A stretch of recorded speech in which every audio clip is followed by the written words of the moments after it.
Good day guys, ito nga pala yung nabili kong portable electric air compressor to Xiaomi brand. So ito yung box, ito yung mga laman sa loob guys. Ito yung pinaka air compressor natin, digital yan guys. Tapos may pre case na bag, ayan. Tapos meron din siyang pin para sa bola. Yan, may extra pa siya guys para din dito sa sa connector niya dito sa hangin. Tapos ito yung para sa mga gulong. Ayan, lock niya. Tapos meron siyang connector lang guys, wala siyang charger. Yung pinaka kable lang meron. Tapos meron siyang manual. Ayan yung manual niya.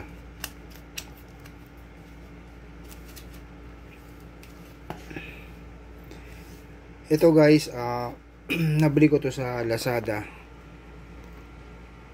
Hindi naman siya medyo mahal, pero okay naman dahil nakita ko yung mga previous na nito. Maganda naman, matibay nga daw. Tsaka madaling gamitin, friendly user ba. So, kung gusto yung paganahin, tatanggalin nyo na itong isa. Ito.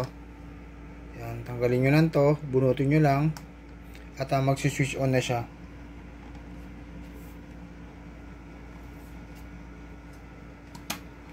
Ayan.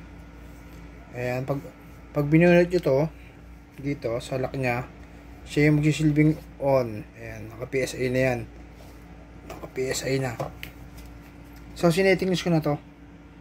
Kung gusto niyo sa bar, andito lang yan. Click mo lang yan.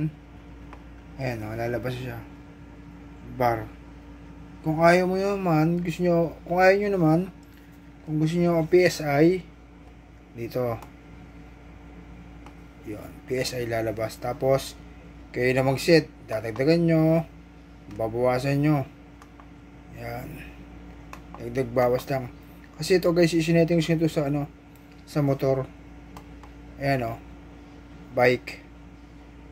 Ito sa motorcycle, yung pangalawa.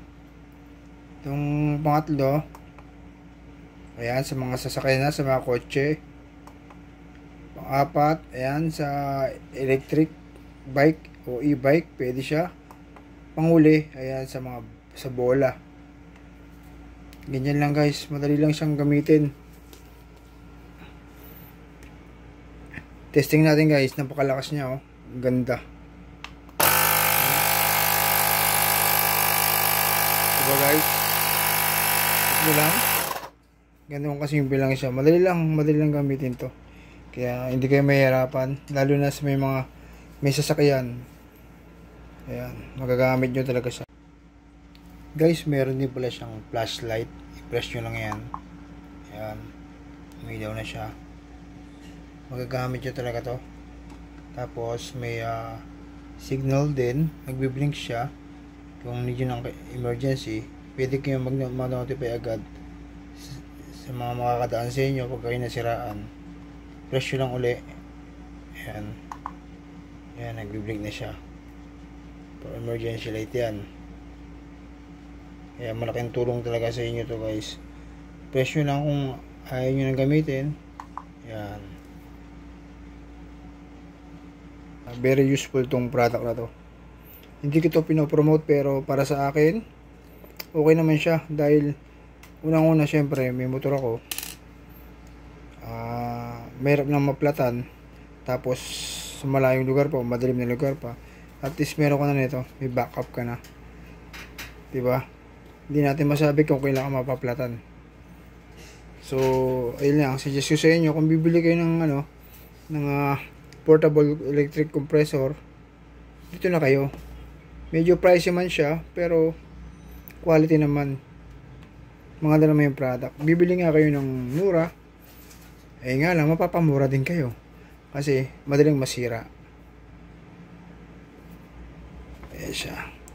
Ito guys, ano pa to? Made in China to. Pero nakita ko naman sa mga review, maganda naman talaga. So yun lamang guys, maraming salamat sa inyo.